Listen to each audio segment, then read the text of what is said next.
You know, on opening day, when the governor mentioned his intention to prioritize transportation, I think we all applauded him. I know our two caucuses did, because whether it's at your kitchen table or out to dinner on a Saturday night or just talking on the phone with your friends, each and every one of us has a story.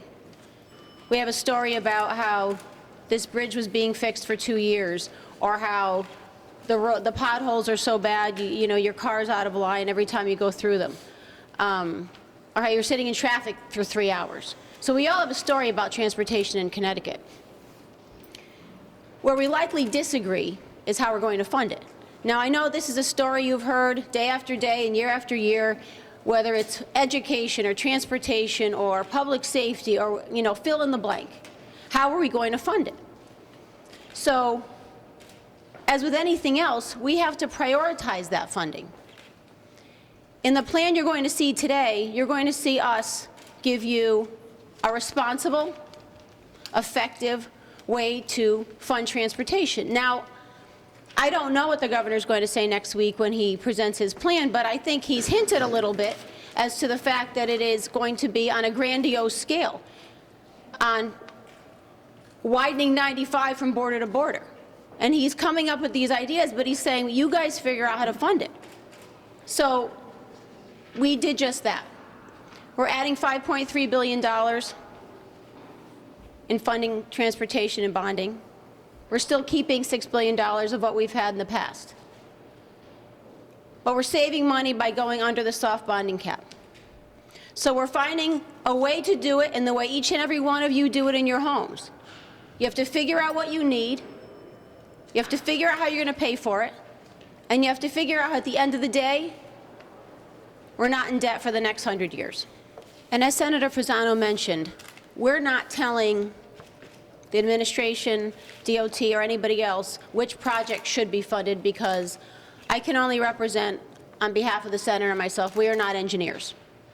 We have to rely on the experts to tell us what our priorities should be.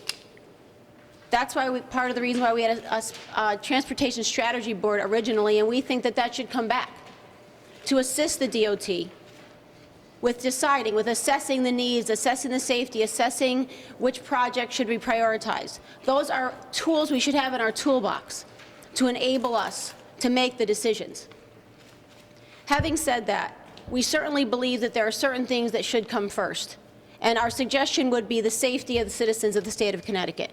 And what I mean by that is, for example, 1 out of every 10 bridges in Connecticut is listed as in very high disrepair. That's a lot of bridges. That's 400 and something bridges. So maybe we should look at those first, because although every one of us would love to say, let's get new rail cars every year, let's build roads, widen every road we have, let's do everything we can. And if we could snap our fingers and have that money, we would do it in a second. But we all know the reality of what we're dealing with. We only have a limited amount of money to spend. So we need to prioritize that money, and we believe that safety should come first in regards to that. You know, just to follow on that, we've heard about tolls for how many years now, and the answer is always, let's find another way to raise revenue. We rarely find a way to lower our costs. And I know that you've heard this year after year, and you're going to continue to hear this. But there are creative ways, if you think about it, as we did today. Now, we're not saying this is the end-all and be-all. You know, we're certainly willing to have conversations with the governor on this and any other matter, as we've stated before. But we think this is a solid, responsible way to approach this.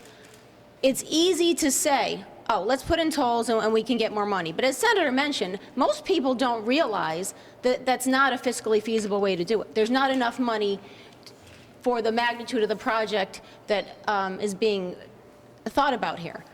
But this is a reasonable way to do it. The people in this state, it's not just businesses, it's every person that lives in this state is taxed from the moment they get up to the moment they go to sleep.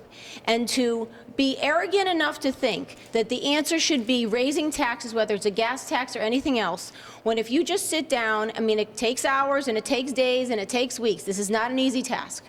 But just for this situation here under transportation, there's a way to do it. Does that mean some things don't get done? Of course it does.